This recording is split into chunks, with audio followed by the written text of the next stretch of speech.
people in the eye. We want to do the right thing for our community. You had a chance to look folk in the eye at our town hall meeting last week, but you didn't show up. And then we invited you for a one-on-one conversation here at the station, but you have yet to confirm. So please stop with the gaslighting. With the KBLA Talk 1580 editorial, I'm Tavis Smiley, and as always, we welcome your feedback.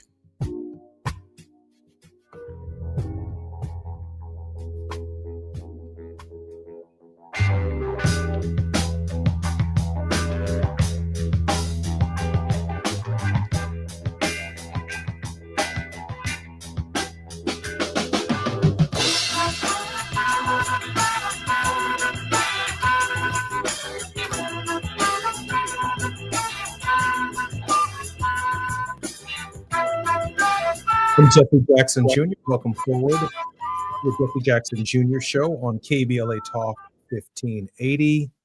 Another tenacious Tuesday.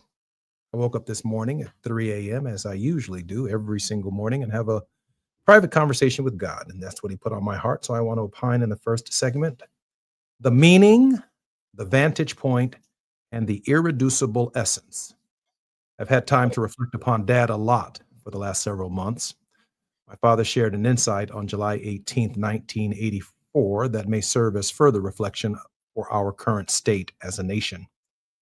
Dad says, I went to see Hubert Humphrey 3 days before he died. He had just called Richard Nixon from his dying bed, and many people wondered why. And I asked him, he said, Jesse, from this vantage point, the sun is setting in my life. All of the speeches, the political conventions, the crowds, and the great fights are behind me now. At a time like this, you are forced to deal with your irreducible essence, forced to grapple with that which is really important to you. And what I've concluded about life, Hubert Humphrey said, is this. When all is said and done, we must forgive each other, redeem each other, and move on. Irreducible essence is a reference to something that cannot be simplified or broken down any further. It represents a fundamental basic quality or component. It refers to the core, unchangeable, and fundamental nature of consciousness. According to my father, Hubert Humphrey's The Sum of Things, or The Main Thing, or Latin, Summa Rerum, or The Sum of All, Summa Omnium, at this stage of his life, the sum of things, the main thing, or the word summa on its own means the most important part is to forgive, redeem, and move on. That part. The central nervous system of friend, family, and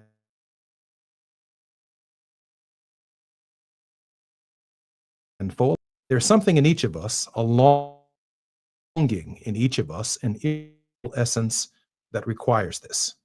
It's a deep kind of thing that we often do not reflect upon until we come to terms with mortality.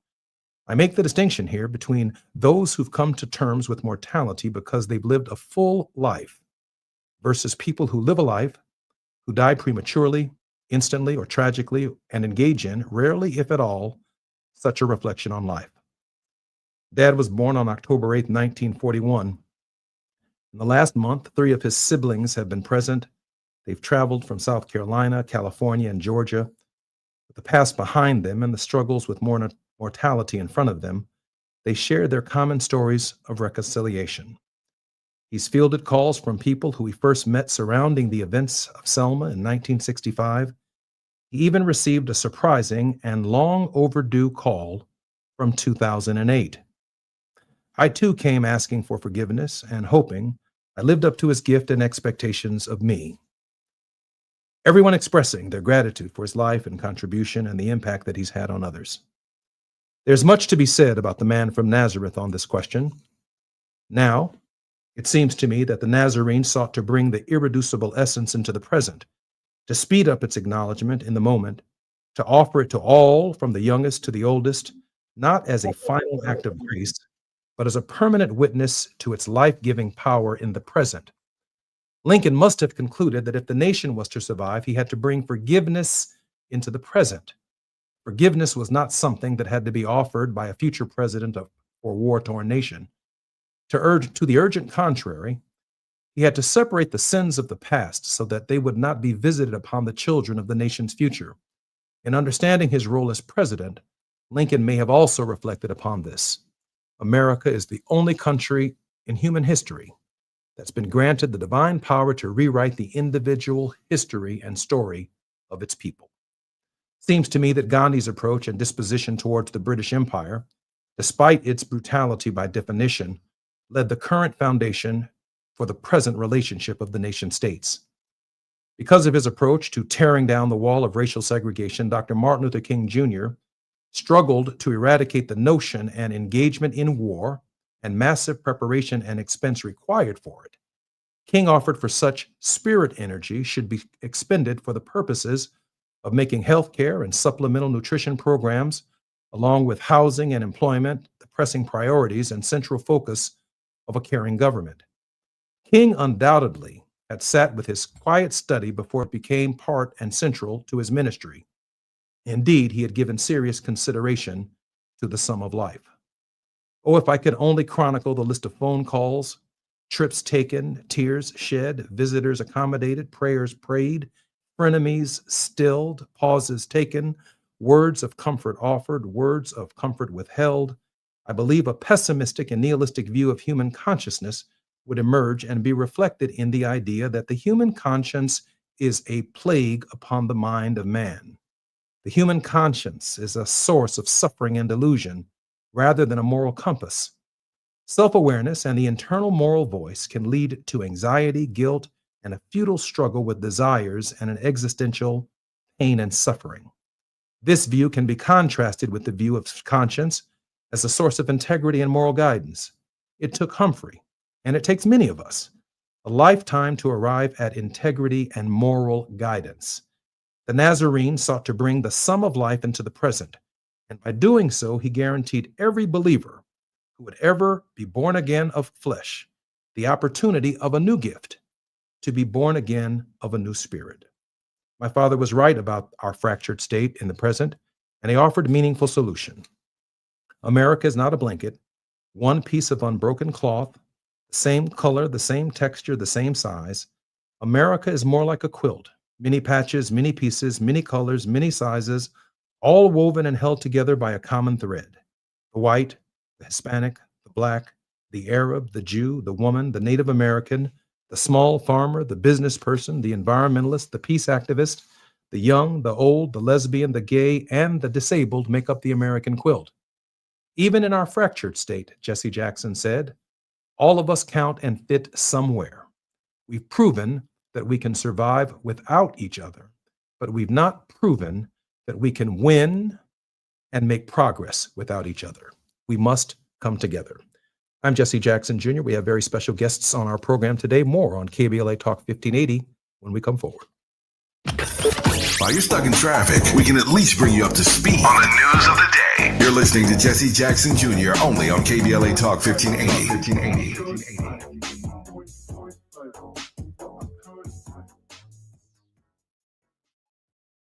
Are you drowning in IRS tax debt? With Civic Tax Relief, they were able to save me upwards of $80,000 that I would have had to pay had I not reached out to them. Get ready for a toll-free hotline. Take advantage of new IRS tax forgiveness programs that may protect you from IRS collection agencies. I owe the IRS $37,000. They have the power to garnish your wages, put liens on your property, and levy your bank account. Civic Tax Relief can help protect you from the IRS. Civic Tax Relief basically represented me against the IRS. By the time everything was completed, I didn't owe the IRS anything. Find out about the Fresh Start program that is now available through Civic Tax Relief. Civic Tax Relief's special tax hotline can help you discover all the relief programs available for free. I would recommend anyone who has a tax problem to contact Civic Tax Relief. Just call 800-285-3500, 800-285-3500. Don't wait, call now, 800-285-3500, 800-285-3500.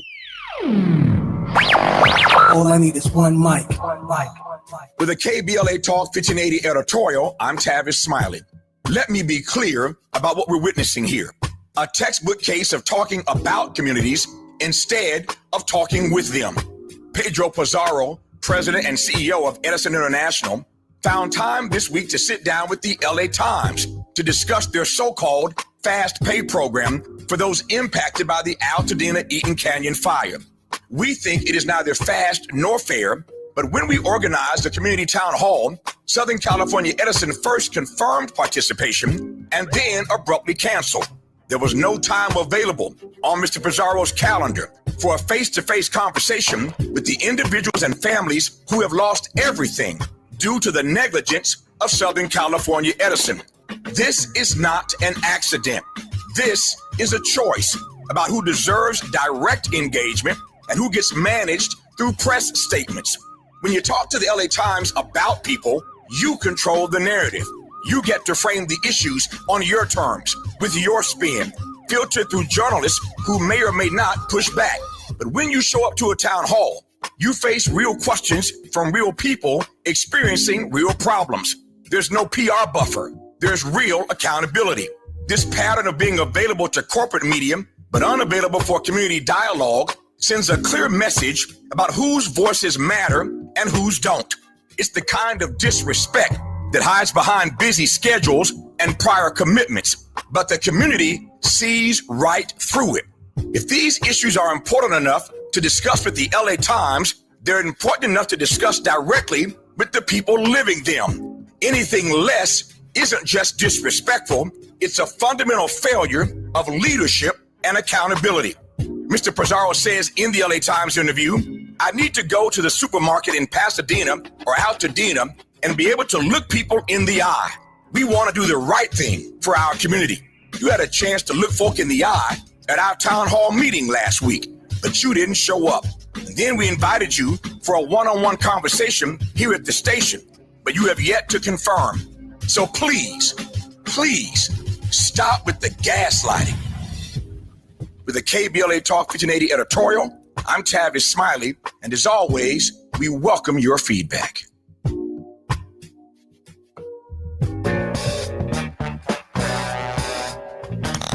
Now back to more of Jesse Jackson Jr. on KBLA Talk 1580.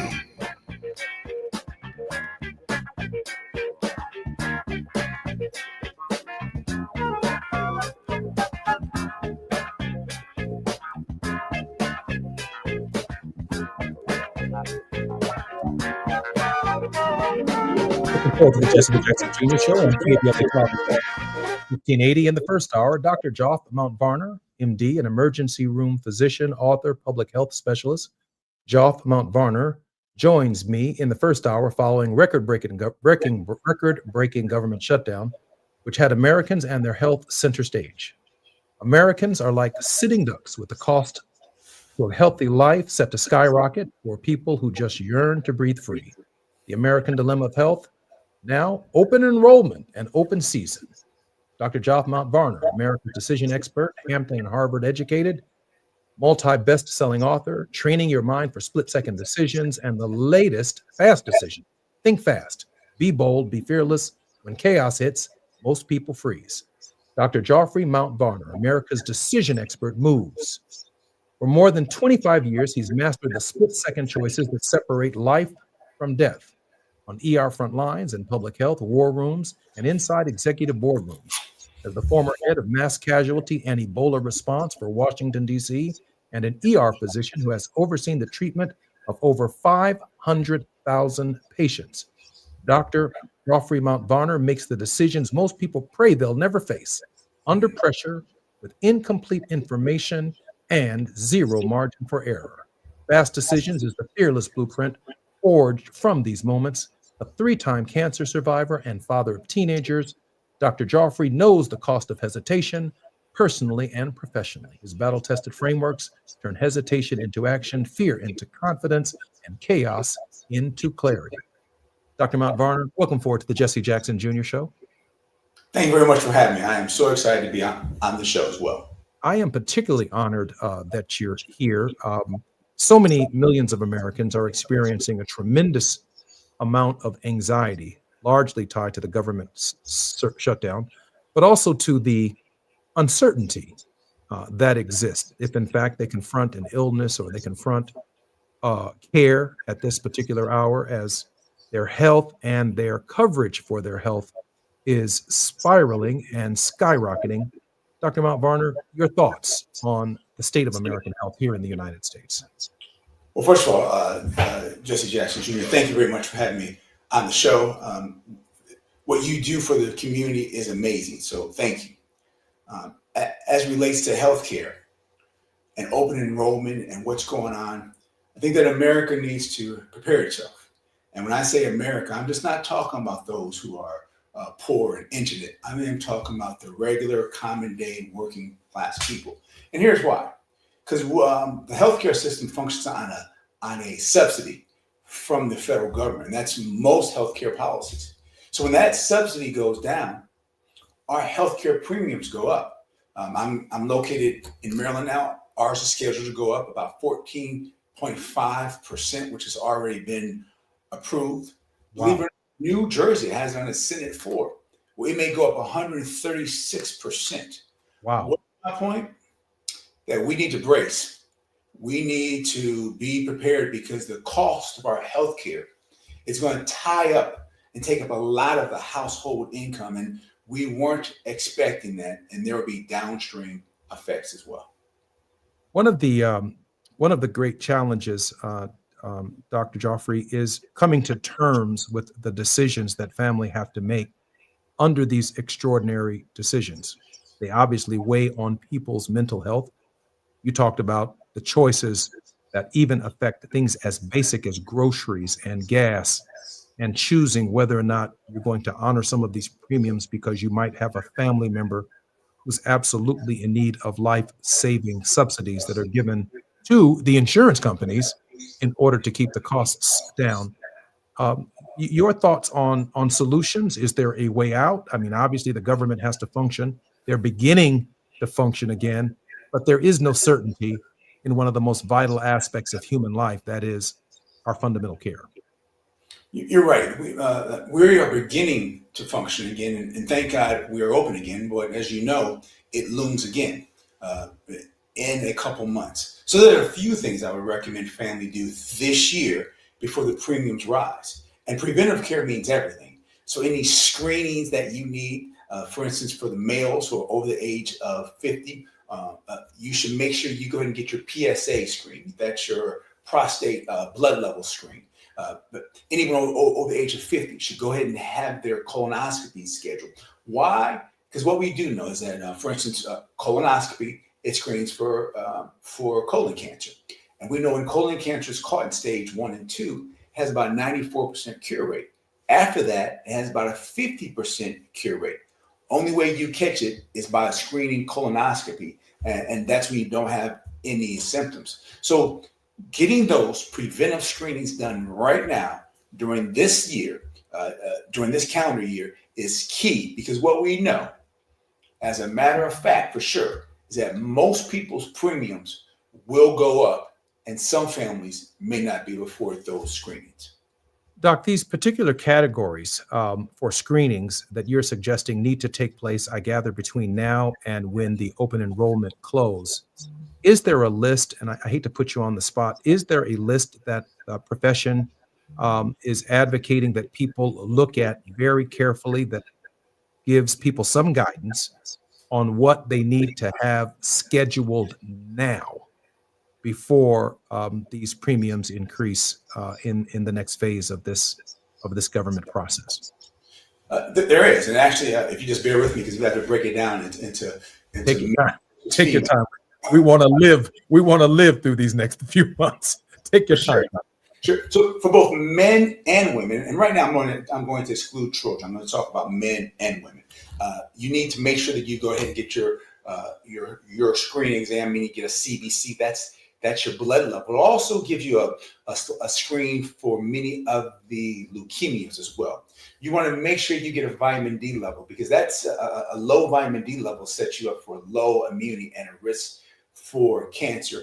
Make sure you have your blood pressure checked, because what we do know is that hypertension, also known as high blood pressure, is known as the silent killer. So you may not have any symptoms. And then finally, making sure you step on a scale as well. Now, those are the basic ones. If you are a woman especially if you're over the age of 40, and depending on your family history, it may need to happen earlier. It's time for you to get your screening mammogram done. Now I would get that done before the end of the year. That screens for breast cancer, because some of the most cancers, when you're screened, and if it detects something, the earlier you detect cancer, the higher the cure rate. And then if you're a woman and a male over the age of 50 and you have no family history, again, it's time for you to get screened for your screening colonoscopy. However, if you have a family history, that screening takes place at around 45. Then for the men, as I just talked about, but it's so important just to I say it again, making sure that you have your PSA, that's a blood level check, as well as a digital rectal exam. And that's when your provider takes their finger and they massage your prostate, or they feel it for any lumps or any tenderness. Because studies are clear and consistent. Prostate cancer, when caught early, has about a 97% cure rate. So those are the most common ones that most insurance companies will cover, and those are ones that you will need regularly. And so it's so important for you to get it before the end of this year, when your premiums for those exams will likely go up. Doc, let me ask you this question about health disparities, which I put a tremendous amount of emphasis on when I was on the Labor, Health, and Human Services Committee in the Congress. Addressing the disparities, you're speaking about them obviously in the broadest terms, but can you narrow it for us for African Americans, and why we must get it done now, given the nature of the disproportionate disparities with respect to health? Absolutely. Let's use women and breast cancer, for instance. While we know that breast cancer rates are the same for both white women and Black women, however, cancer survival rates are lower for Black women. They're 2 times as lower. And one of the reasons why is that when Blacks are screened, they're screened later than our white sisters. And so when you're screened later, they often present with a more aggressive form of cancer, of breast cancer, and in later stages, which makes it more difficult to treat. So let me land my plane. Because of the system of how it treats Black folks, which has been proven, it's very important for Black folks to be screened early. And for all Americans, especially during this period of time, it's very important to be screened early as well. Doc, I find that to be very, very helpful advice, especially for people over a certain age. But given the nature of how these procedures are going to be covered, and the importance of getting them covered before Thanksgiving and before Christmas and before the end of the enrollment process, I often share with people, Doc, that when I stood in the chair during the passage of the Affordable Care Act, I voted for the Affordable Care Act. I did not vote for Obamacare. At the hour that it passed the House of Representatives, it was called the Affordable Care Act. The Republicans in Congress decided to run against the act of affordable care, and they named it Obamacare, as if to scare people away from a program that they felt was designed and they could eliminate by titling it and naming it after a Black person. I've asked the former president on a number of occasions, bro, you need to resist letting anyone call this Obamacare. Tell the American people the truth. This is about affordable care for working class men and women. And I shared with them earlier on the program, and I know that our coming forward is coming in a minute, so I might as well just finish this thought. You know, even the government shutdown, when we think about 42 million people on the Supplemental Nutrition Assistance Program, and we think about 44 million people who are experiencing or beneficiaries of Obamacare, there are not 44 million or 42 million people unemployed in the United States. To your point, these are people who are working 1, 2, and 3 jobs. And at the end of their jobs, they still cannot afford food assistance, something to eat, and they can't afford health care without the sustenance and the credits, if you will, that come from the Affordable Care Act. Our very special guest in this hour is an emergency room physician. He's an author, public health specialist. Dr. Joff Mount Varner is our special guest on the Jesse Jackson Jr. Show. More with the doc when we come forward on KBLA Talk 1580. The biggest names, the best conversations. You're riding with Jesse Jackson Jr. on KBLA Talk 1580.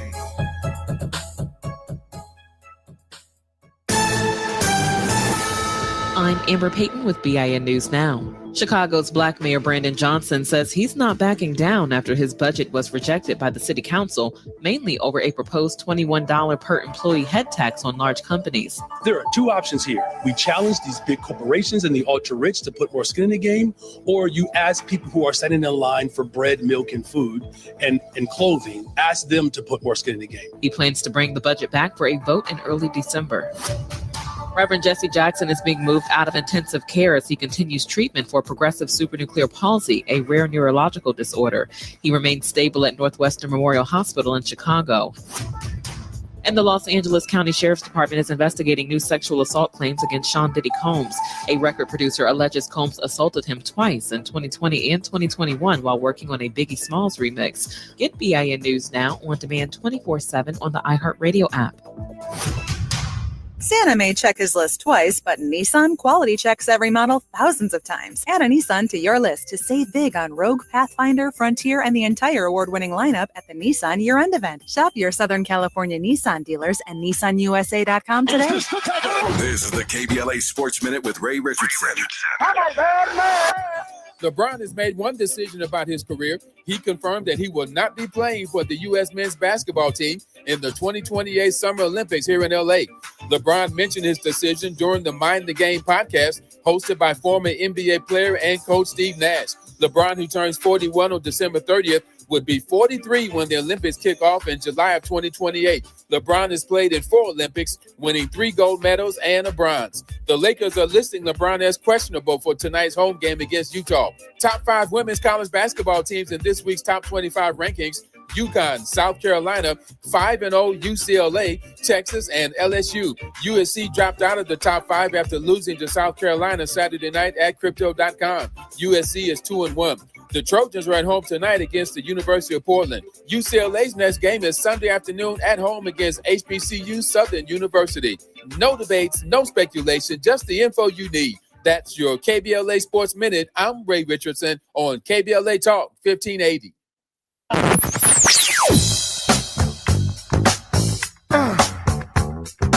This is KBLA Talk 1580. Talk radio. That's music to your ears. We're unapologetically progressive. KBLA Talk 1580. We've got a lot to talk about. Hi, I'm Zoe Williams, a.k.a. the Voice of Reason, encouraging you to join me weekdays from 7 to 9 p.m. for the world's most intriguing relationship radio roundtable. Every night, I facilitate and encourage our loyal listeners to participate in the most engaging relationship discussions you'll hear anywhere. So make it a point to rendezvous with me, Zoe Williams, the Voice of Reason, Monday through Friday, 7 to 9 p.m. Pacific Standard Time. Trust me, your relationships will never be the same. The VOR is on fire tonight. Unapologetically progressive. KBLA Talk 1580. We've got your black. It all comes down to this, folks. Yep, the entire season is on the line. But my throat has officially thrown in the towel. Sounds like you need Vicks VapoCool drops. They're max strength and vaporize sore throat pain. Whoa! These VapoCool drops hit fast. Speaking of fast, did you just see that play? Yeah, he vaporized that ball. That pun should have come with a penalty. Vaporize sore throat pain with Vicks VapoCool drops. Use as directed. Hey, can you blow up some balloons for Jack's party? I can't. I'm so congested. You need Sinex Severe from Vicks. Sinex Severe nasal spray. Yeah, just Sinex. Breathe. Sinex Severe instantly relieves nasal congestion and works 6 times faster than nasal decongestant tablets. The 12 hours of relief allow you to get back to the moments that matter without congestion. Daddy, we need need more balloons. On it. Try Sinex Severe from Vicks. Just Sinex. Breathe. Use as directed. Protect yourself from Medicare card scams. Scammers may call, email, or even knock on your door claiming they need your Medicare info, asking for money or threatening to cancel your benefits. Don't fall for it. It's a scam. Remember, Medicare doesn't need to verify your information. They already have it. Medicare won't charge you for a new card and will never threaten to cancel benefits. Check your Medicare statements for suspicious charges and report scams to the California Senior Medicare Patrol at 1-855-613-7080. We're here to help. The holidays mean more travel, more shopping, more time online, and more personal info in more places that could expose you more to identity theft. But LifeLock monitors millions of data points per second. If your identity is stolen, our US-based restoration specialists will fix it, guaranteed, or your money back. Don't face drained accounts, fraudulent loans, or financial losses alone. Get more holiday fun and less holiday worry with LifeLock. Save up to 40% your first year with promo code NEWS. Visit lifelock.com. Terms apply. Guys, don't propose with a ring that she didn't pick out. Trust us, she already has a ring in mind. So engage with Gage Diamonds, in person or online, where Gage's skilled ring designers will work with her to create the perfect setting, matched with the perfect stone. Gage specializes in exquisite lab-grown diamonds. Financing available. GageDiamonds.com. We're engagement's middle name. You're listening to Jesse Jackson Jr. on KBLA Talk 1580.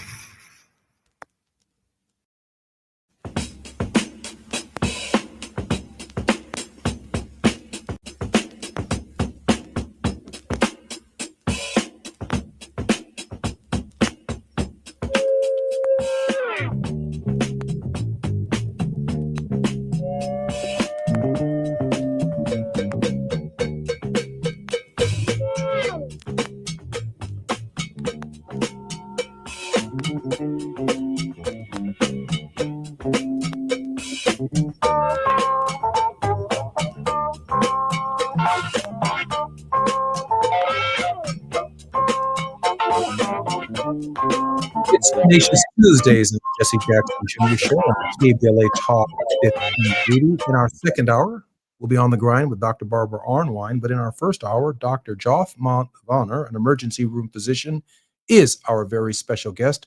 Dr. Montvarner, welcome forward to the Jesse Jackson Jr. Show. So glad you're here, Doc. Doc, let me read something to you that I just kind of Googled very quickly. I really want to ask this question from the perspective of an emergency room physician. The General Welfare Clause is a provision of Article 1, Section 8, Clause 1 of the U.S. Constitution that grants Congress the power to tax and spend for the common defense and general welfare of the United States. Its meaning has been subject of debate, with interpretations ranging from a narrow view that the clause only authorizes spending on specific powers listed in the Constitution, to a broader view that it grants Congress broader discretion to tax and spend for the general well-being of the nation. The reason I'm asking this question as an emergency room physician, in this moment, probably no one comes to terms with what the General Welfare Clause truly should mean than an emergency room physician. I mean, you know, when the general welfare walks into the emergency room, Doc, can you share with some of our listeners what you confront when you see this wound, that wound, this illness, this dilemma, a splinter in the eye, a gunshot wound, a knife wound, someone who broke a leg? What does the general welfare look like for an emergency room physician? Thank you for that question. Well, the general welfare overall is, we already know about the fell clutch of circumstance, which means things are going to happen to us in the day. We may fall, we may have a heart attack, we may have a stroke. Many traumatic and sudden things may happen. However, as it relates to what you just read, what we experience are those people who come in the ER and they have late forms of diseases that could have been treated had they had access or had care been available to them. Prime one would be, for instance, a stroke. What many people are not aware of is that most strokes are caused by uncontrolled high blood pressure. So had that patient just had access to primary care, their blood pressure would have likely been controlled and they would not have had a stroke. And another common one, this is a big one. While we don't diagnose cancer in the ER because you need a tissue biopsy, we have patients that are a strong suspicion because of that mass that's in their chest that is likely cancer. But had they been screened or gone through their proper screening, it could have been caught earlier. So your comments are right on, and we see all forms in the ER. And that's what I want people to understand about the political crisis that manifests itself when a doctor sees a patient, particularly an emergency room physician, who's never met you, doesn't know you, doesn't know your history. When the general welfare of the care that you need shows up in Dr. Mount Varner's emergency room, he has to figure it all out. The resources have to be there. They need to be of equal high quality. It doesn't matter if Jeff Bezos ends up in the ER or the president of the United States or a homeless man or a homeless woman or a student or a baby who's in anguish for something they may have swallowed. The general welfare comes to the emergency room needing critical care in that moment. And that's the only way you can define it for every single American where the rubber truly meets the road. And that's in your ER, Dr. Varner. And Mr. Jackson, you nailed it. So it's not just the ER doctor, as you so wisely stated, it's resources. So if I have a mother who shows up that is in labor, obviously I'm trained, but ideally you want the OBGYN ward to be available so that the experts can deliver that care. And what we are finding is that the resources often are not there. And the resources being defined as those people those specialists being on call that we need. And when you see cutbacks, you'll start to see a decrease in some of those immediate resources that ER doctors need. Obviously, Medicaid and Medicare, obviously Medicaid for the indigent and Medicare for the rest of us, are critical, and significant cuts in these programs as promised under the legislation. What are ER doctors saying around the country that are part of your group and understanding, and your friends and colleagues? What are they saying about what the government is doing at this hour and how it could impact the quality of care? Well, what we know for sure is that it will impact the quality of care because there's the downstream effect, which means that as a result of people having lack of access because Medicaid's cut or it is decreased, the ERs are going to fill up. And when the ERs fill up, people sit in the ER longer. Even if they're admitted to the hospital, they stay in the ER waiting for a bed because the hospital is full. And what all studies show is that admitted patients boarded in the ER, they don't get the same type of care. What we also know is that the volumes will increase in the ED, the volumes increase, the wait time increases. And when the wait time increases, it means that anyone who's there for an acute condition, they may be impacted as well. I'm struck by the idea when we think about nurses, nurse anesthetists, anesthesiologists, all of the components of critical care that find themselves at the ER on 3 different shifts. Can you give us some range of all of the care that's available in the ER? And then there are people without a primary care physician who come to the ER who don't need emergency services, and that too takes up a slot. Well, let's deal with the latter. That's exactly what happens. When you don't have a primary care doctor, the ER becomes your primary care. And we see anybody and everything that walks in the ER. We are charged with the acute care of anything. So while you may have a splinter, you will be seen. However, you will be triaged. And that simply means that we will assess your level of injury or your level of sickness. And it's 1 to 5. 1 is the sickest. 5 is splinter level, or you may need a refill. But because of a lack of primary care, most of those people come to the ER, and that increases wait time. And there's a second question you asked Mr. Jackson. What was the other part of that question? The second was the kinds of people and professionals that find themselves having to come together in the ER to assess. I mean, it's not just the emergency care surgeon or physician. I mean, you have real professional people all looking at a single patient trying to determine what the problem is. Right. And so it depends on the level of your ER. I mean, there's a level 1, there's level 2, meaning that it depends on the type of services that you put out to the public. If you're a trauma center, it means that you got everybody on call, including a neurosurgeon. But for the run-of-the-mill community hospital, they're not trauma centers. So the people you often need available are a cardiologist, an invasive cardiologist, a neurologist for acute stroke, a pulmonologist, as well as an intensive care doctor, and I definitely a radiologist, a pathologist. So there's a gamut of specialists that you need available. And many of those, especially those that deal with procedures like the intensivist or the cardiologist, they will come and see the patient in the ER with you so that it's a collaborative approach to that patient. Dr. Joff Montvarner is our very special guest on the Jesse Jackson Jr. Show. We are sounding the alarm today that this month through the end of the year is open enrollment for the Affordable Care Act. Those of us who are not covered need to find the plan that we can best afford under these circumstances as these premiums continue to spiral out of control until Congress accepts responsibility for its behavior. A lot of Americans are at risk. I'm Jesse Jackson Jr. More on KBLA Talk 1580 with Dr. Joff Montvarner when we come forward. While you're stuck in traffic, we can at least bring you up to speed on the news of the day. You're listening to Jesse Jackson Jr. only on KBLA Talk 1580.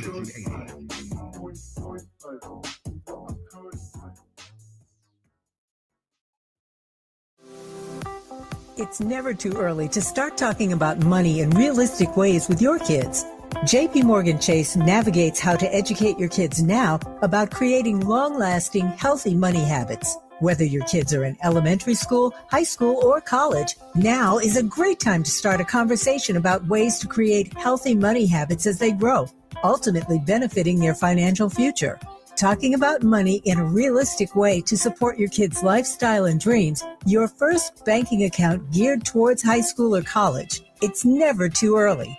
Explaining the basics, what you earn and what you spend, building financial confidence starts with getting organized. Learning and practicing vital money skills now will stay with them for life. Tools they will have to stay on top of their finances and achieve their goals. This segment is sponsored by JP Morgan Chase. Protect yourself from Medicare card scams. Scammers may call, email, or even knock on your door claiming they need your Medicare info, asking for money or threatening to cancel your benefits. Don't fall for it. It's a scam. Remember, Medicare doesn't need to verify your information. They already have it. Medicare won't charge you for a new card and will never threaten to cancel benefits. Check your Medicare statements for suspicious charges and report scams to the California Senior Medicare Patrol at 1-855-613-7080. We're here to help. KBLA Talk 1580. We've got a lot to talk about. KBLA Talk 1580, connecting you with services and solutions. The Autopsy Initiative provides a second autopsy free of charge for victims' families who have lost their loved ones due to a police-related death. The services offered through the initiative include the completion of a second autopsy, disclosure of preliminary findings, and a final autopsy report. A police-related death is when an individual is harmed by police officers using deadly force, which results in an individual's death. Police-related death includes in-custody deaths, including those that arise during contact with law enforcement officers during arrest, pursuit, booking, transport, or incarceration. The Autopsy Initiative has a team of board-certified pathologists on call. An autopsy request may be completed by anyone with a close relationship with the victim, which may include the victim's spouse, partner, relative, close friend, or lawyer. To request a free second autopsy for a victim of police violence, please visit knowyourrightscamp.com. That's knowyourrightscamp.com. Then click on autopsy, then click on request. At KBLA, we believe in justice for victims of police violence. We say their names, and we don't black down. This is a community call to action from KBLA Talk 1580. KBLA Talk 1580. We've got a lot to talk about.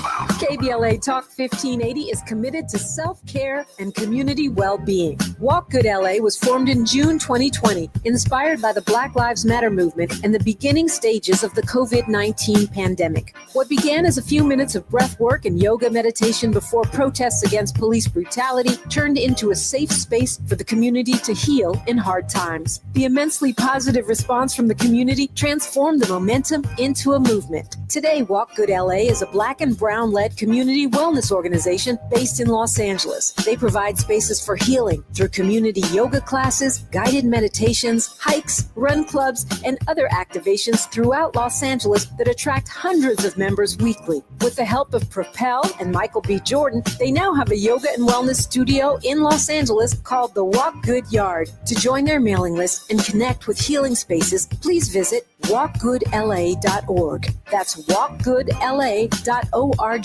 Or find them on Instagram at walkgoodla. This is a community call to action, a community call to healing from KBLA Talk 1580.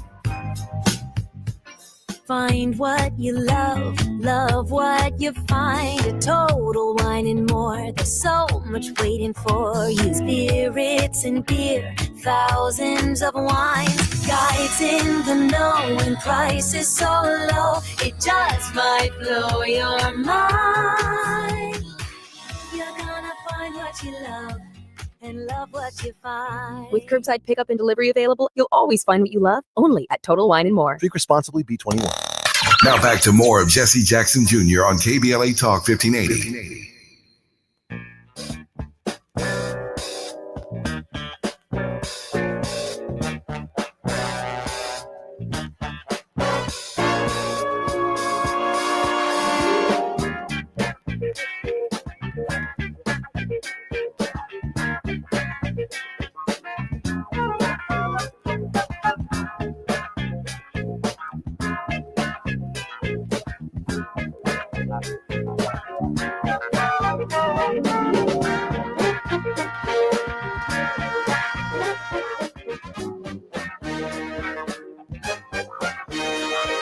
Jesse Jackson Jr. Welcome forward to the Jesse Jackson Jr. Show. Dr. Joff Montvonner has been our very special guest in this hour. He is also the author of a number of books. Dr. Montvonner, can you share with us split decisions, and fast decisions? I sure can. So I am Dr. Joff, America's decisions expert, and what I'm an expert about is decisions that involve time. You know, you have the split second decision, which the name basically says it's decisions that are made in seconds. For instance, we make about 35,000 decisions every single day, from what to wear to what to eat. But most of those are inconsequential, don't even matter. But about 1% to 2% of those are split second decisions. And then as it relates to fast decisions, simply put, many decisions we need to make faster, simply because the faster you make decisions, if it does not give you the outcome you need, then you have time to change it. And what we also know, especially as it relates to a health, many of us get paralyzed about decisions, how to make them, and when to make them. And both books teach you, they teach you frameworks. They teach you processes that no matter what, even when fear sets in, they teach you about how to make decisions, especially under pressure and when time is a variable. Dr. Varner, how can we get your books? Oh, thank you for asking. They can go to my website at americasdecisionsexpert.com, americasdecisionsexpert.com. And that's too much. They can go to Amazon and put in Dr. Fast Decisions, and the book comes up, and boom, there it is right there. And what we're finding is that, given that we've done a number of master classes and trainings, that it is changing people's lives. In other words, decide or die. And die is not always a physical death. It can be the death of an opportunity, the loss of health care, the loss of health, the loss of a relationship. Just simply knowing how to make decisions is key. In fact, I'm sure that you're aware of this. We're all products of our decisions, but usually only the successful people like to admit to it. Dr. Varner, give me that Dr. Fast Decisions one more time, and where we can get the Fast Decisions. Dr. Go to the website at americasdecisionsexpert.com. Again, americasdecisionsexpert.com. Or they can go to Amazon and put in Dr. Fast Decisions, and all of my books show up there. And so again, americasdecisionsexpert.com, or you can go to Amazon and put in Dr. Fast Decisions. Dr. Varner, let me ask you a quick question, and I should have you back on at some point in time to have a larger conversation about mental health. We're going into the holiday seasons, Thanksgiving, Christmas. People don't have the resources to celebrate Christmases the way they used to celebrate Christmases. Christmas is becoming increasingly a hollow, commercialized venture, a lot less to do with the birth of a savior, a lot more to do with gifts that run us into debt, that create even more depressive episodes. Give us your thoughts on how we should appropriately and properly handle this season to manage our mental health, as well as we always ask our guests, because we have a hard close at the top of the hour, to offer us a word of hope. If you could share with us the answer and a word of hope, we'd appreciate that. Well, you actually gave the word of hope, and that Christmas is not about the gifts. It's about the Lord and Savior. But there's some populations that I really need people to look out for and to call and check on them. People who have recently lost a loved one. This is a very difficult season for them. And so simply a word, a call, you checking in, it can take them out of a spiral. It can make them feel better. And then to the population that you just mentioned, those people who they don't have the funds, they don't have what they think they need, they're feeling a little down. And what we do know is that there's an increase in depression during this season. And so reaching out and touching bases with them is key. And this is very important. I would encourage people to keep a 20, a 10, a 5 in their wallets or in their purse. It's not for you. It's for that person who you come across who's down on their luck, who needs a little support from you, because often they don't have Cash App, they don't have Zelle. And so carrying that 20, that 10, that 5 with the purpose of giving can change the trajectory of someone's day and maybe even life. So being in the spirit of giving is key. And for those people who may feel a little down, studies show that when you simply give, it will make you feel better overall. Can we talk about that for a moment? We have a couple of minutes. The idea that there is a biological reaction to how you feel by giving of yourself and giving of your resources, however limited, to someone else. Just a few weeks ago, or maybe even less than a week ago, we had scares in the SNAP program that people might not be able to eat during Thanksgiving and during this season. And yet some of us have and live in a world of plenty where we have more food left on our tables after Thanksgiving than we can even consume. Doc, we only have a couple of minutes, but your thoughts about being the executor, if you will, of an act of kindness over and against being a recipient. Sure. I will say this. Giving is actually kind of selfish. I'm going to tell you why. Because you get an immediate physiological clinical response as a result of giving, meaning that your brain reacts in such a way that you feel better. And ideally, we want to make others feel better. But you, the individual giver, gets a clear benefit from giving. So especially those who have more that they can give. But if you're feeling a little down, to give, no matter how small it is, will make you feel better, and it will add to the world, and it will increase the energy of the world to make it a more pleasant place for others. I am grateful, Dr. Montvarner, that you spent this time with us, and I hope you'll come back on the Jesse Jackson Jr. Show. Thank you very much for having me as well. Give me one more time where I can get those books. Oh, they can go to americasdecisionsexpert.com. Again, americasdecisionexpert.com. Or they can go to Amazon. They can simply go to Amazon and put in Dr. Fast Decisions. Again, Dr. Fast Decisions. And it's for anyone who has decisions that they need to make, especially if you have young people, teenagers, and college students, because after all, we are all products of our decisions, and many people, the decisions that we make daily will impact the rest of our lives. So americasdecisionsexpert.com. Our very special guest on this hour has been Dr. Joff Montbonner. He is an emergency room physician, and he's been our very special guest. He is also an author. Look forward to having him back on our program. You're listening to Tenacious Tuesdays on the Jesse Jackson Jr. Show. We'll be on the grind with Barbara Arnwine when we come forward on KBLA Talk 1580. KBLA 1580 Santa Monica. I'm Amber Payton with BIN News Now. Chicago's Black Mayor Brandon Johnson says he's not backing down after his budget was rejected by the city council, mainly over a proposed $21 per employee head tax on large companies. There are two options here. We challenge these big corporations and the ultra-rich to put more skin in the game, or you ask people who are standing in line for bread, milk, and food and clothing, ask them to put more skin in the game. He plans to bring the budget back for a vote in early December. Reverend Jesse Jackson is being moved out of intensive care as he continues treatment for progressive supranuclear palsy, a rare neurological disorder. He remains stable at Northwestern Memorial Hospital in Chicago. And the Los Angeles County Sheriff's Department is investigating new sexual assault claims against Sean Diddy Combs. A record producer alleges Combs assaulted him twice in 2020 and 2021 while working on a Biggie Smalls remix. Get BIN News Now on demand 24/7 on the iHeartRadio app.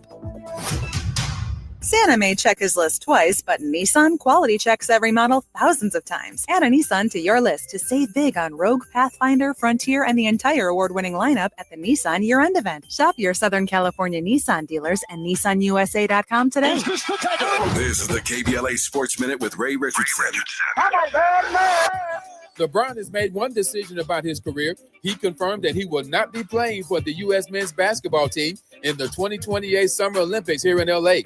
LeBron mentioned his decision during the Mind the Game podcast hosted by former NBA player and coach Steve Nash. LeBron, who turns 41 on December 30th, would be 43 when the Olympics kick off in July of 2028. LeBron has played in 4 Olympics, winning 3 gold medals and a bronze. The Lakers are listing LeBron as questionable for tonight's home game against Utah. Top 5 women's college basketball teams in this week's top 25 rankings: UConn, South Carolina, 5-0 UCLA, Texas, and LSU.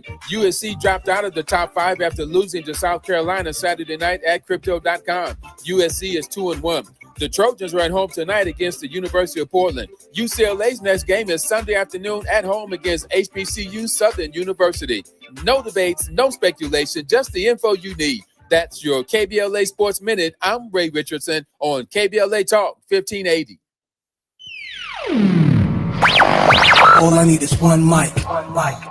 With a KBLA Talk 1580 editorial, I'm Tavis Smiley. Let me be clear about what we're witnessing here. A textbook case of talking about communities instead of talking with them. Pedro Pizarro, president and CEO of Edison International, found time this week to sit down with the LA Times to discuss their so-called fast pay program for those impacted by the Altadena Eaton Canyon fire. We think it is neither fast nor fair, but when we organized the community town hall, Southern California Edison first confirmed participation and then abruptly canceled. There was no time available on Mr. Pizarro's calendar for a face-to-face conversation with the individuals and families who have lost everything due to the negligence of Southern California Edison. This is not an accident. This is a choice about who deserves direct engagement and who gets managed through press statements. When you talk to the LA Times about people, you control the narrative. You get to frame the issues on your terms, with your spin, filtered through journalists who may or may not push back. But when you show up to a town hall, you face real questions from real people experiencing real problems. There's no PR buffer. There's real accountability. This pattern of being available to corporate media, but unavailable for community dialogue, sends a clear message about whose voices matter and whose don't. It's the kind of disrespect that hides behind busy schedules and prior commitments, but the community sees right through it. If these issues are important enough to discuss with the LA Times, they're important enough to discuss directly with the people living them. Anything less isn't just disrespectful, it's a fundamental failure of leadership and accountability. Mr. Pizarro says in the LA Times interview, I need to go to the supermarket in Pasadena or Altadena and be able to look people in the eye. We want to do the right thing for our community. You had a chance to look folk in the eye at our town hall meeting last week, but you didn't show up. And then we invited you for a one-on-one conversation here at the station, but you have yet to confirm. So please, please stop with the gaslighting. With the KBLA Talk 1580 editorial, I'm Tavis Smiley, and as always, we welcome your feedback.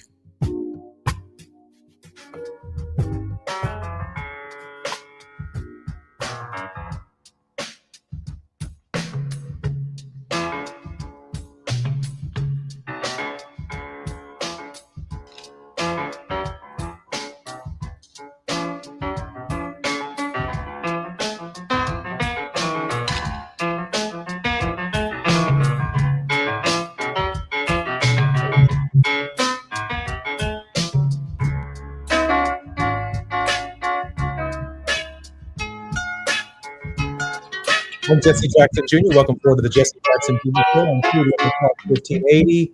We are on the grind with Barbara Arnwine, but just before I introduce Barbara Arnwine, I do want to comment on Tavis's editorial.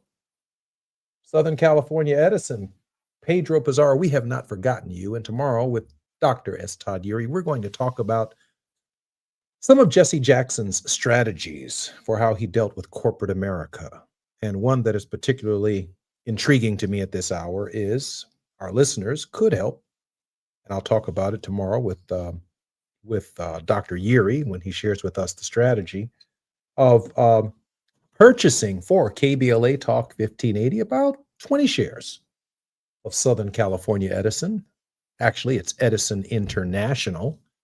And once KBLA owns 20 shares of KBLA, Southern California Edison, our leader can go to the shareholders meeting, and at that point, Mr. Pizarro works for us, which means Tavis has a voice on the floor of the board meeting of shareholders.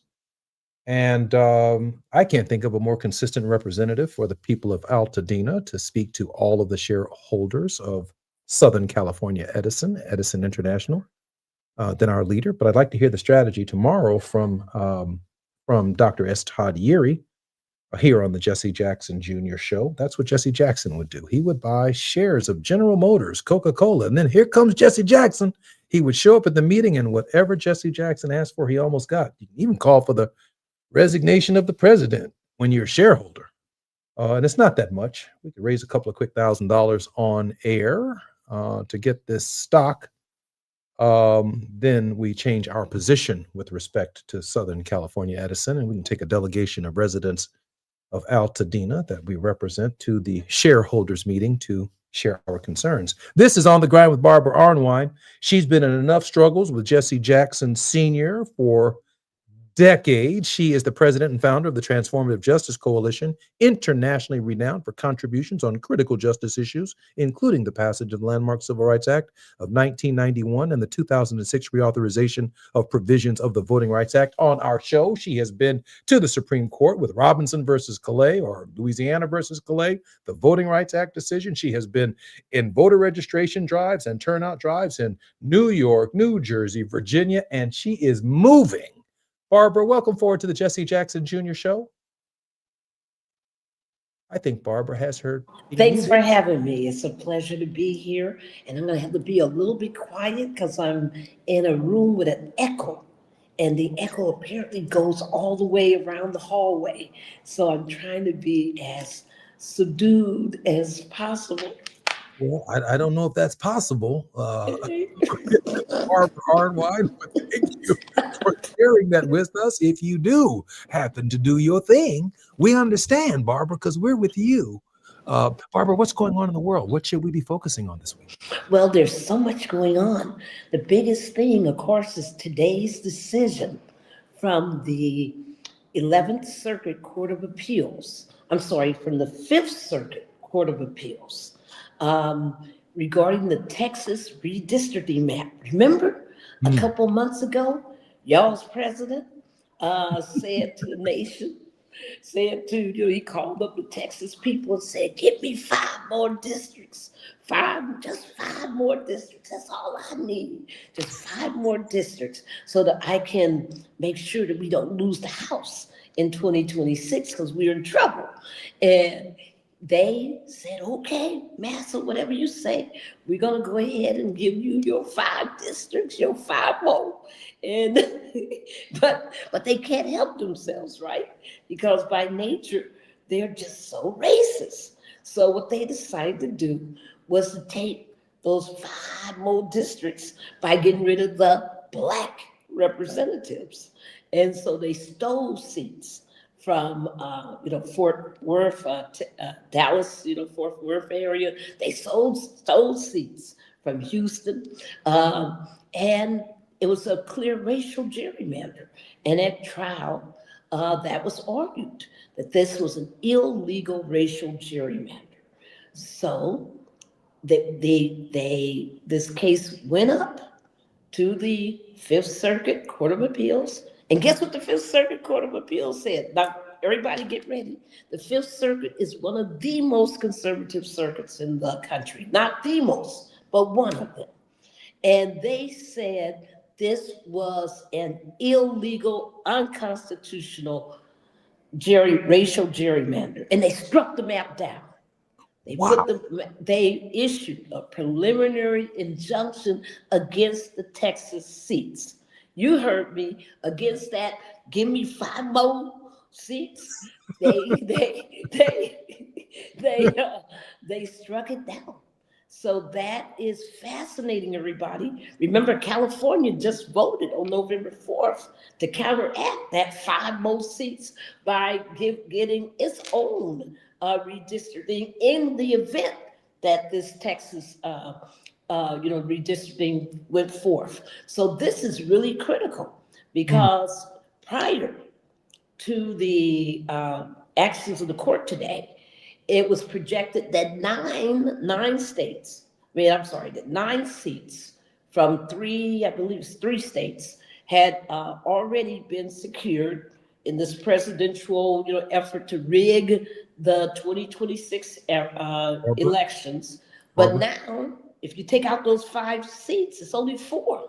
Barbara, I got to come forward right here. I want to talk with you about what remains of Jasmine Crockett's seat and Al Green. More when we come forward on KBLA Talk 1580. I don't know why I'm whispering with Barbara, but more when we come forward on KBLA Talk 1580. It's afternoon drive time with Jesse Jackson Jr. Only on KBLA Talk 1580.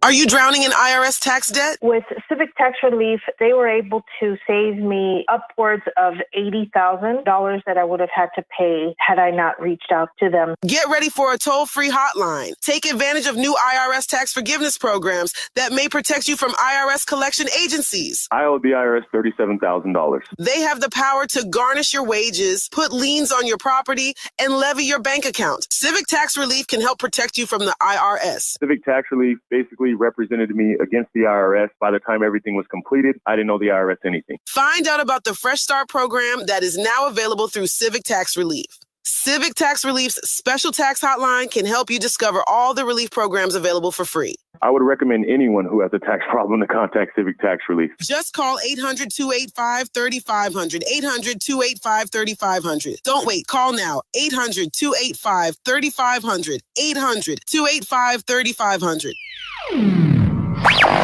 All I need is one mic. With a KBLA Talk 1580 editorial, I'm Tavis Smiley. Let me be clear about what we're witnessing here. A textbook case of talking about communities instead of talking with them. Pedro Pizarro, president and CEO of Edison International, found time this week to sit down with the LA Times to discuss their so-called fast pay program for those impacted by the Altadena-Eaton Canyon fire. We think it is neither fast nor fair, but when we organized the community town hall, Southern California Edison first confirmed participation and then abruptly canceled. There was no time available on Mr. Pizarro's calendar for a face-to-face conversation with the individuals and families who have lost everything due to the negligence of Southern California Edison. This is not an accident. This is a choice about who deserves direct engagement and who gets managed through press statements. When you talk to the LA Times about people, you control the narrative. You get to frame the issues on your terms, with your spin, filtered through journalists who may or may not push back. But when you show up to a town hall, you face real questions from real people experiencing real problems. There's no PR buffer. There's real accountability. This pattern of being available to corporate media, but unavailable for community dialogue, sends a clear message about whose voices matter and whose don't. It's the kind of disrespect that hides behind busy schedules and prior commitments, but the community sees right through it. If these issues are important enough to discuss with the LA Times, they're important enough to discuss directly with the people living them. Anything less isn't just disrespectful, it's a fundamental failure of leadership and accountability. Mr. Pizarro says in the LA Times interview, I need to go to the supermarket in Pasadena or Altadena and be able to look people in the eye. We want to do the right thing for our community. You had a chance to look folk in the eye at our town hall meeting last week, but you didn't show up.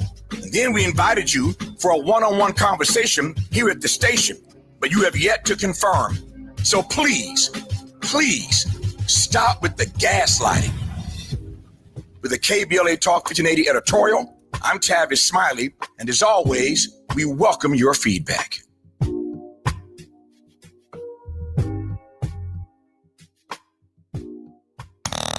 Now back to more of Jesse Jackson Jr. on KBLA Talk 1580.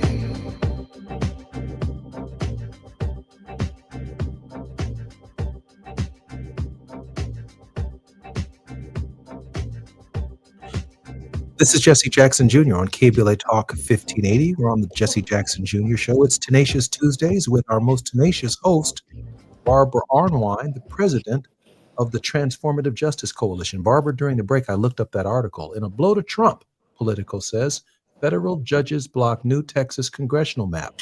A panel of federal judges has blocked Texas's newly redrawn congressional map, which made 5 districts in the state more favorable to Republicans, saying the plan appeared to be an illegal race-based gerrymander. In a 2-1 ruling, the court ordered Texas to rely instead on the boundaries legislators drew in 2021. The new map of the majority concluded appears likely to be unconstitutional and was drawn at the urging of the Trump administration. The map ultimately passed by the legislature and signed by the governor at the 2025 map achieved all but one of the racial objectives the DOJ demanded. U.S. District Judge Jeffrey Brown of Galveston-based Trump appointee wrote for the panel's majority. Barbara, let me ask you a question. What does that mean for Al Green's seat, Jasmine Crockett's seat? They're the same. There's no change. So Jasmine doesn't have to run for another office. She can stay in Congress, or she can at least compete in her old district. And at this time, now we don't know what they're going to do. You know, they could seek a review, that is. They could seek a review by the Supreme Court. And we have no clue what SCOTUS would do, if they would grant it or if they would, or if they would, stay in essence. But it's a significant development. Think about this, everybody. This is their ploy. Their ploy is, they got this, this ploy about how they're going to try to win 2026 because they believe the people, as we saw 2 weeks ago, are against them. That the people are not going to, sustain this kind of a rubber stamping Congress, and that the people are going to demand that this illegally acting, unconstitutionally acting administration be held accountable by electing in a Congress, both a House and possibly a Senate, that will say you must follow the U.S. Constitution, not your own selfish, greedy, corrupt ways. Racist, I should put too, corrupt ways. So it's deep that, did you notice what you just read? that it was a Trump appointee who wrote this decision against him. You know, one thing that I want everyone to realize is that you've seen some significant rulings by judges in the last weeks. And did you notice that a lot of these aren't, quote, liberal judges? These are conservative judges. And what they've been doing is saying that the Constitution has meaning. So look at what has just happened in Chicago. I think it's the most important thing that's happened in this country in the last, several days, has been the withdrawal of what? The National Guard from Texas out of Chicago. And they also They had to close the command center that they opened in North Chicago. Yeah, that was a terrorist. Come on, folks, they federal go. terrorist organization that they had planted in Chicago by bringing the Texans to Chicago to whoop our behinds right here on 75th and South. And they've had to leave. Barbara, they had them sitting around for 1 month, the Texas Guard, for 1 month doing nothing because people went to the courts. Now, I got to give the courts some credit. I'm down on my legal profession. I'm mad at all these cowardly law firms. I'm mad at all these cowardly law schools. Everybody who's been capitulating to this monster of administration, trying to get rid of DEI, trying to get rid of, quote, progressive liberal ideology. Barbara, but I do have a question, Barbara. So I was glad about these judges. Let's say that the court holds its ground in Texas, but now in California, we've already passed Prop 50. We feel very good about what we did to counteract what's taking place in Texas. And Gavin Newsom enjoys all of the praise, rightfully so, for leading the resistance to keep him from stealing Congress in the next election. But what becomes of Prop 50 and the movement for blue states to fight for more congressional seats if, in fact, the very case that laid the foundation for the moves around the country to redistrict, how are they affected by this decision, Barbara? We got to see what happens next, because the one thing is that you never withdraw from the battlefield until you know the battle's over. This battle's not over yet. There is the Supreme Court. There are these other states that are in play, trying to redraw districts. Florida, so many of them that are up to no good.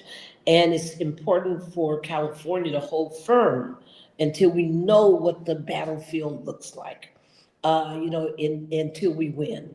And that's been my theme of the whole day today, has been until we win. We have an obligation to stay, really strong. But you're right. I mean, it's going to be fascinating to see what happens. What if the court we're out of it? Is there any concern? Is there any concern that the Supreme Court SCOTUS could pick up the Texas case and use it as the case to strike down Section 2 of the Voting Rights Act, as opposed to Robinson versus KBLA, or would they join the cases? Well, that's one of the possibilities, is that they could, in fact, grant a stay of the stay until they issue the KBLA decision. Remember, my projection, Daryl Jones and I, we predict that the KBLA decision will be out in the next 4 weeks. And remember that in Texas, they have to file by December 9th, is it? To meet their deadlines. So it's very possible that they will stay this case until KBLA, but because of that December 9th deadline, either KBLA's got to get decided or they have to do something else. So this is fascinating, folks. There are no answers right now until we see what happens. But I do want you to know that the 5 most seats, the 5 most seats, just give me 5 more. This guy likes stealing, doesn't he? I mean, he will steal right in front of him. Give me 11,700 votes out of Georgia. Give me 5 more congressmen. It's terrible. It's really horrific. Unapologetic about it. I mean, it's really horrific when you think about it. that he is this opposed to real government. Real government means that you get out there and you win, darn it. You don't cheat. You don't put your fingers on the scales. You don't, just use raw power to overwhelm folks.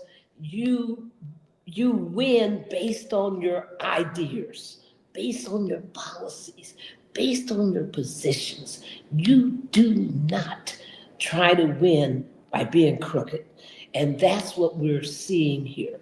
And I think he deserves this kind of a decision from his own appointees to the bench. It's showing that they're saying, you can't go this far. And that is so important. Did you see what else he just did today? No, tell me what else he just did What he today. also did today is, if he hasn't insulted us enough, everybody might remember a couple of years ago that this horrible incident happened where Khashoggi, I guess is the way you say his name. Khashoggi, the crown prince in Saudi Arabia, had him in the White House after he dismembered the was it the Washington Post reporter or the? You got it. And he defended him today. Did you see what he said? What was his great legal reasoning? Amazing, high-level thought. What was his announcement? I thought he said he was on that the Saudi Arabians were on the side of human rights. He said, get it ready, everybody. Get ready. If you had a 5-year-old, if you got an 8-year-old, here you go. He said, things happen. What? Wait a minute. What? He said things happen. Oh, wow. People. Let's just go back, folks. Things happen is when you walk off the sidewalk and you fall down or something. Things happen is when you have spill a glass of water. Things happen is when you have a slip and fall. Things happen, but things don't happen when you cut somebody up. When you cut someone's head off, right? Cut their arms and separate their limbs from their torso, and how's that a thing happens? It's called murder. This man is so deranged. I'm sorry, folks. It's absolutely horrific that this is the quality of our governance right now. That's him. That's not somebody speaking for him. He said that. Things happen. It's an insult to everything that we stand for as a nation. Everything we should stand for. We have about 3 minutes before we come forward, but let me ask the political question. There is a sense after the Mamdani victory in New York, the victory in New Jersey and Virginia, that drawing the lines favorably for Donald Trump will not change voter sentiment about how they feel at this hour, that even drawing the lines may yield a Hakeem Jeffries speakership because the American people are fed up with this kind of lack of moral compass, this kind of deliberate effort to destroy the democracy and undermine the various processes and norms of the United States. Your thoughts about that? We have about 2 minutes before we come forward. Well, I think, first of all, those victories that we saw on November 4th were hard fought. People just didn't show up suddenly to the polls. It took some real organizing, some real communications, and it took, some people's, real determination.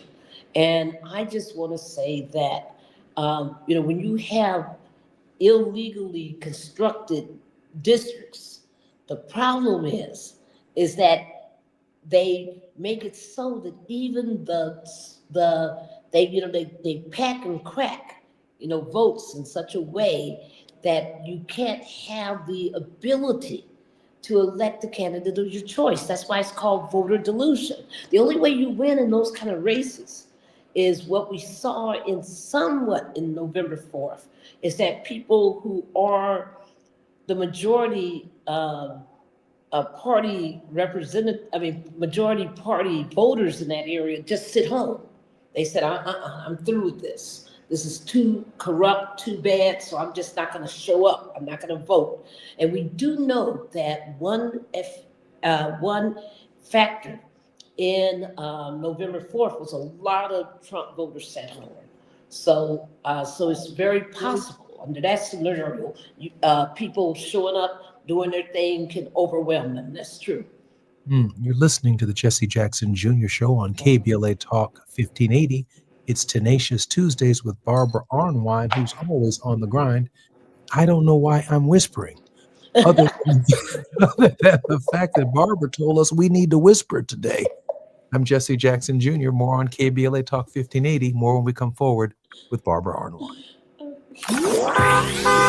It's afternoon drive time with Jesse Jackson Jr. Only on KBLA Talk 1580.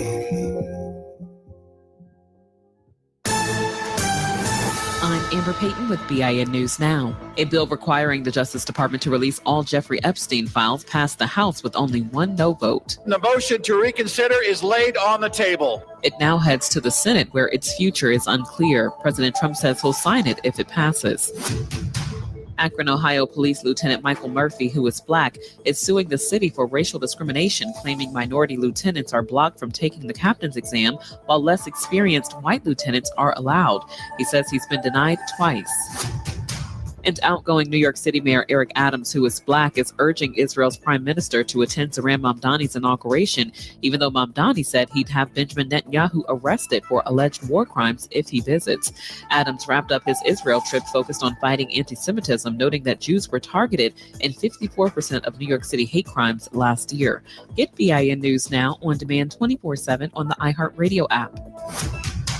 Santa may check his list twice, but Nissan quality checks every model thousands of times. Add a Nissan to your list to save big on Rogue, Pathfinder, Frontier, and the entire award-winning lineup at the Nissan Year-End event. Shop your Southern California Nissan dealers and NissanUSA.com today. This is the KBLA Sports Minute with Ray Richardson. LeBron has made one decision about his career. He confirmed that he will not be playing for the U.S. men's basketball team in the 2028 Summer Olympics here in L.A. LeBron mentioned his decision during the Mind the Game podcast hosted by former NBA player and coach Steve Nash. LeBron, who turns 41 on December 30th, would be 43 when the Olympics kick off in July of 2028. LeBron has played in 4 Olympics, winning 3 gold medals and a bronze. The Lakers are listing LeBron as questionable for tonight's home game against Utah. Top 5 women's college basketball teams in this week's top 25 rankings: UConn, South Carolina, 5-0 UCLA, Texas, and LSU. USC dropped out of the top 5 after losing to South Carolina Saturday night at Crypto.com. USC is 2-1. The Trojans are at home tonight against the University of Portland. UCLA's next game is Sunday afternoon at home against HBCU Southern University. No debates, no speculation, just the info you need. That's your KBLA Sports Minute. I'm Ray Richardson on KBLA Talk 1580.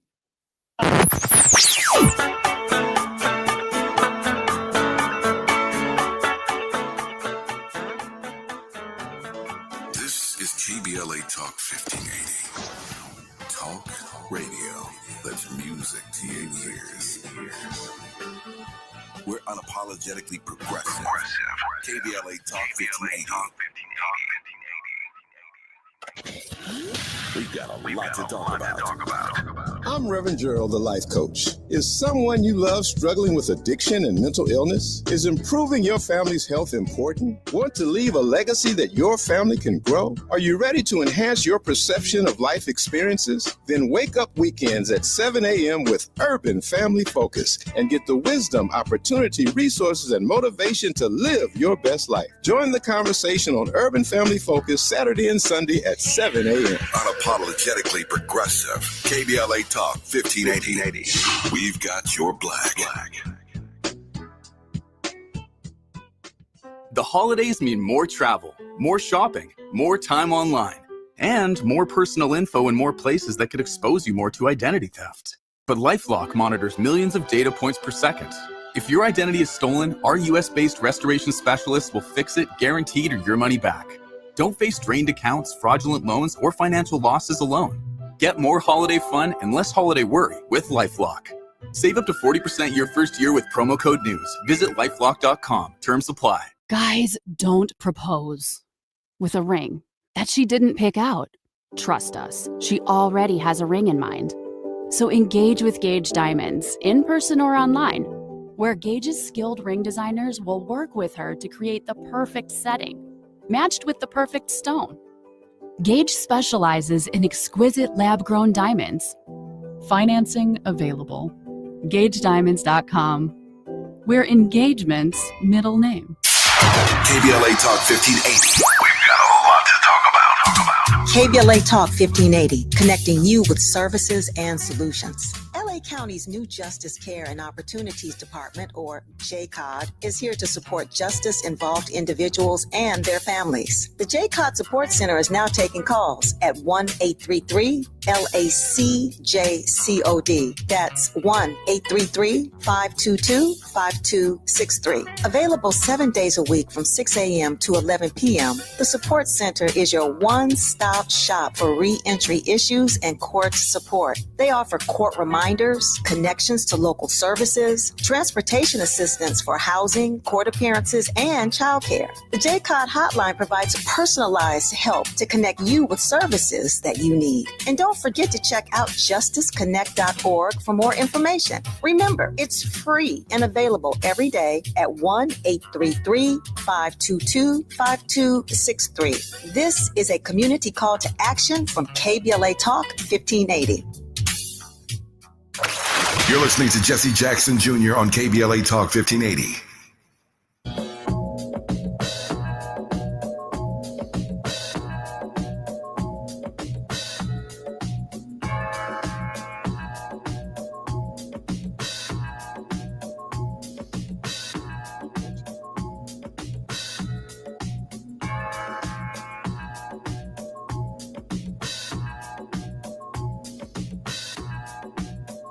I'm Jesse Jackson Jr. Welcome forward to the Jesse Jackson Jr. Show on KBLA Talk 1580. We're whispering today with Barbara Arnwine. I have a clip that I'd like to play because the people are taking control.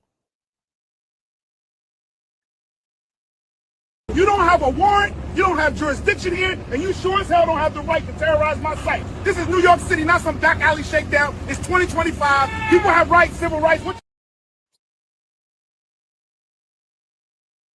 Okay, that's it.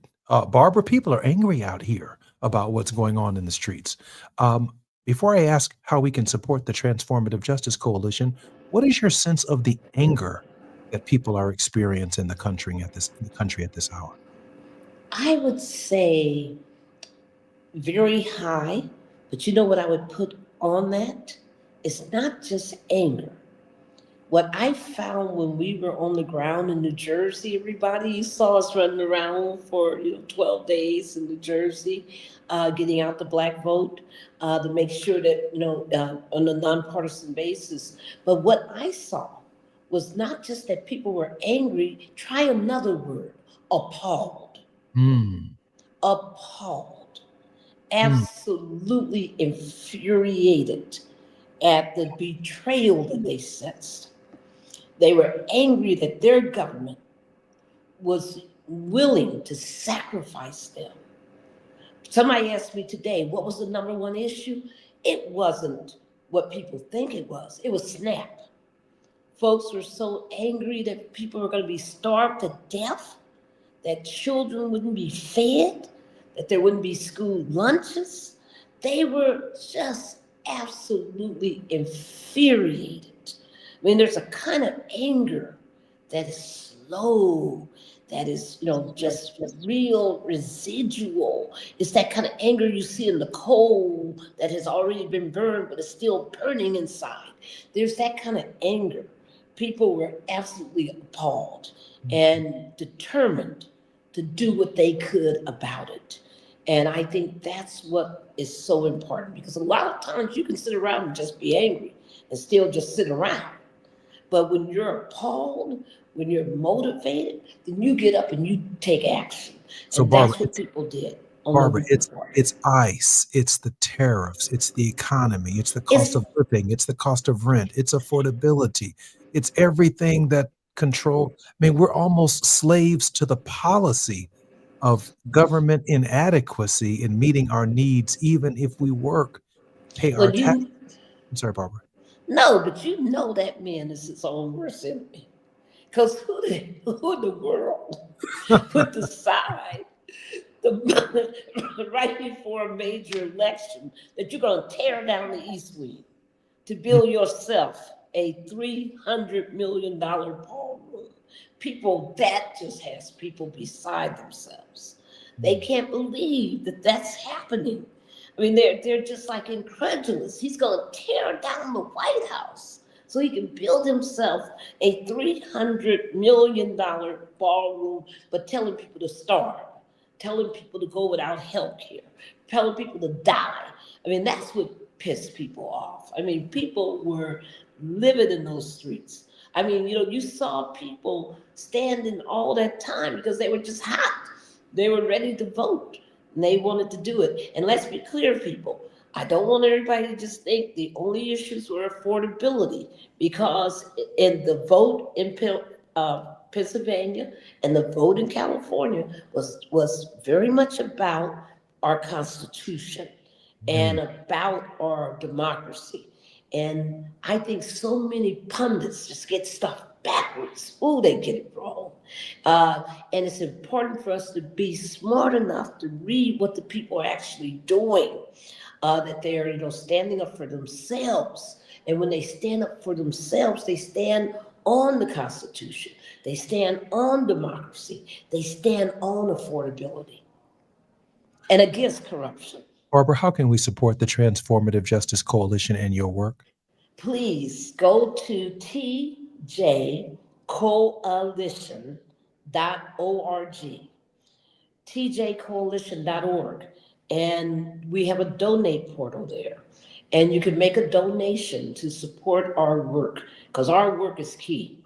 It's going to be crucial to 2026. It's crucial right now. Our support sends you to New York. It sends and takes care of buses in New Jersey and Virginia. Last time we were on, you were talking about the possibility of heading to Tennessee. Our work keeps you moving, doing what you do. Yes. You can't, folks, you can't drive a car if it doesn't have fuel in it. You need the, resources and donations is what makes our work important. People say, Barbara, how can you talk the way you talk and not be fearful and not, worry? I can only do that because I have, when I receive the resources to support my voice being independent. Because if I were totally corporately owned, if I was totally owned by a party or something, do you think I could talk like I talk? I could be talking about no 5 more. I mean, I would have to. Barbara, you are so enjoyable. I would have to be sitting here saying, oh no, we just have to make sure that the Constitution is upheld and that there's no, illegal line drawing going on. That man wanted 5 more. I'm sorry. That's all this was about. I'm sorry. I sense, Barbara, though, I was doing a little bit of research, and I'm trying to reflect. Every moment in African American history gives us a moment for a reflection. From 1619 until the Declaration of Independence on July 4th, 1776, we did live under a king. Yes. I mean, we did. Black folk know what it's like to be in slavery under a king, right? But after September 17th, 1787, we also know what it's like to be in slavery under at least 15 presidents.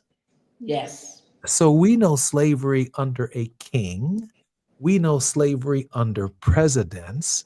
And so our critique, the Transformative Justice Coalition's critique about keeping an eye on them and an eye on justice at the same time is critical to what you do. Yes. And we do it in a way that we make sure.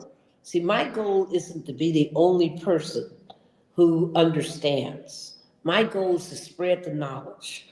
My goal is to empower the people themselves.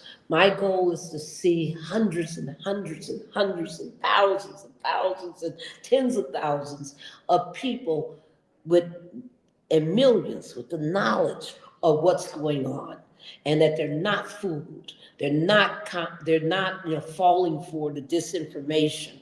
They're not being told, oh, well, if we put these troops in your streets, they're going to make you safer. They're not falling for that. They're seeing what's actually happening. They're not falling for the hate, to be told that if you hate this person enough, then you dehumanize them. One thing I want to really raise with people, folks, have you ever sat back and thought about the killings they're doing in the Caribbean to this, quote, drug cartels? Has it ever occurred to you that the judicial system exists to not have vigilante justice? That these extrajudicial killings, that we don't even know if they are in fact targeting the right people, because they're hot, because we can't trust anything they're going to tell us. We don't know what's going on. But even if these were drug dealers, since when is drug dealing a death penalty? And that you just blow people up. I mean, this kind of mindset is dangerous. You know why? Because when you start saying that it's okay to dehumanize certain people based on their behavior, that somehow that behavior means that they're worthy of just being killed without any due process, without any proof. It doesn't matter, without even, just regular sentencing. These people, if they had been caught in the U.S., would be in jail. They would not be dead, just shot to death.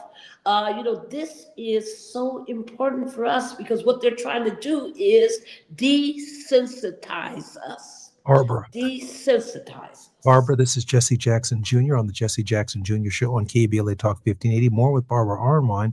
We're whispering today. We don't want the world to know what we're talking about. More when we come forward on KBLA Talk 1580. While you're stuck in traffic, we can at least bring you up to speed on the news of the day. You're listening to Jesse Jackson Jr. only on KBLA Talk 1580.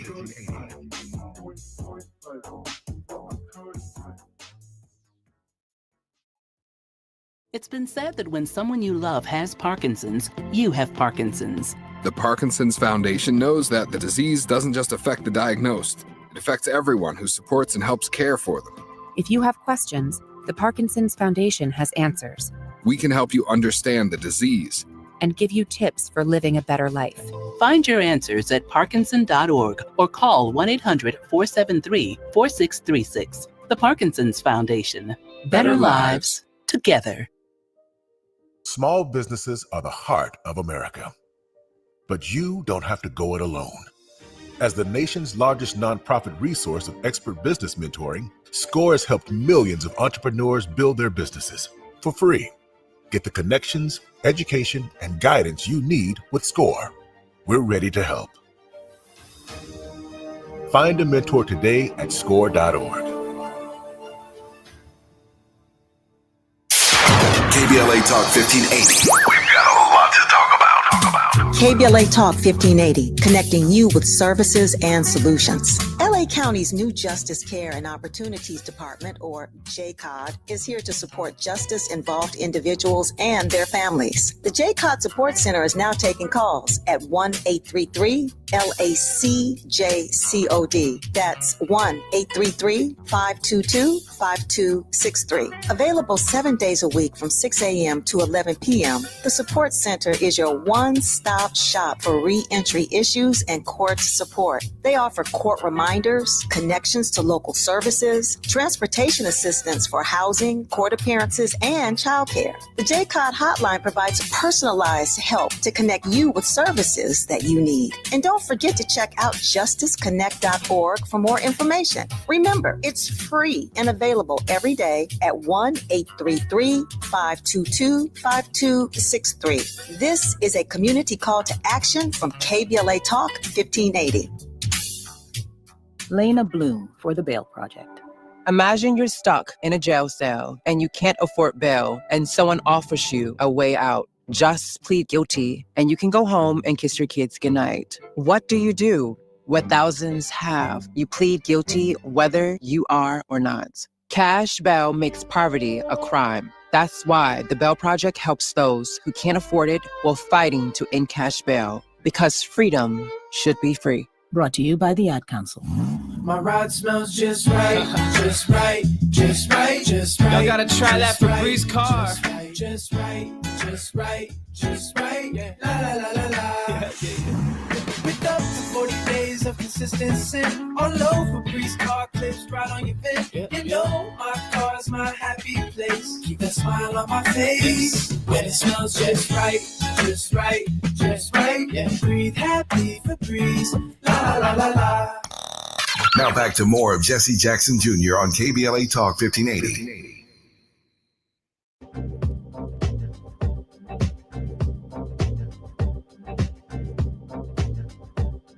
I'm Jesse Jackson Jr. Looking forward to the Jesse Jackson Jr. Show on KBLA Talk 1580. Our very special guest is none other than Barbara Arnwine, who is always on the grind. She is the president of the Transformative Justice Coalition. The Transformative Justice Coalition is an organization that she founded. It's internationally renowned for contributions on critical justice issues, including the passage of Landmark Civil Rights Act.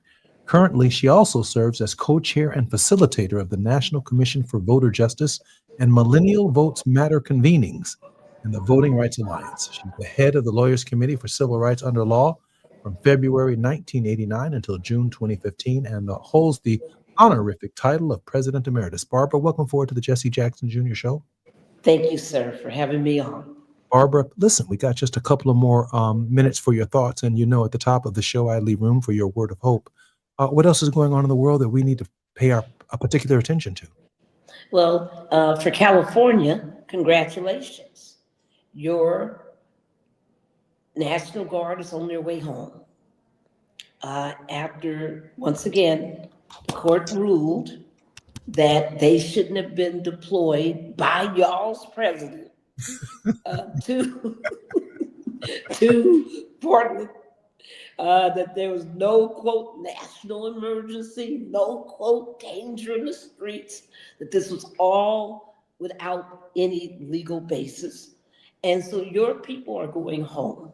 I'm so glad that these troops are able to be home for Thanksgiving with their families instead of being out there used to terrorize the nation. To terrorize for citizens, to help ICE do their illegal operation. So congratulations, California. Congratulations, Texas.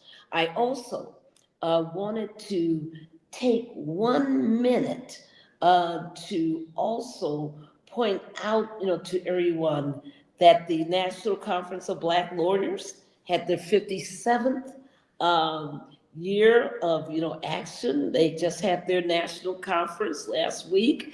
Daryl Jones and I and others were happy to be part of that. So congratulations to the National Conference of Black Lawyers. Everybody, you were crying a couple weeks ago about the loss of Assata Shakur, who said, it's our duty to win.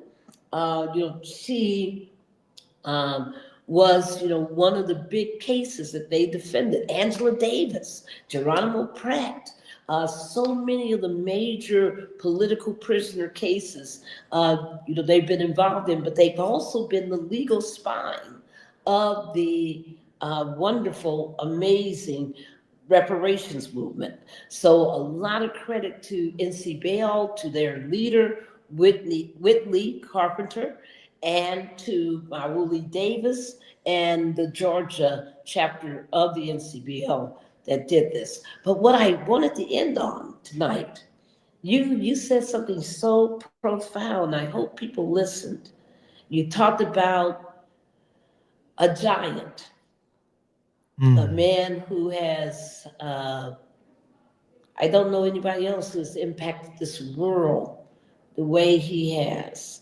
How he has, traveled from continent to continent, how he has been so respected like a world leader on a world stage.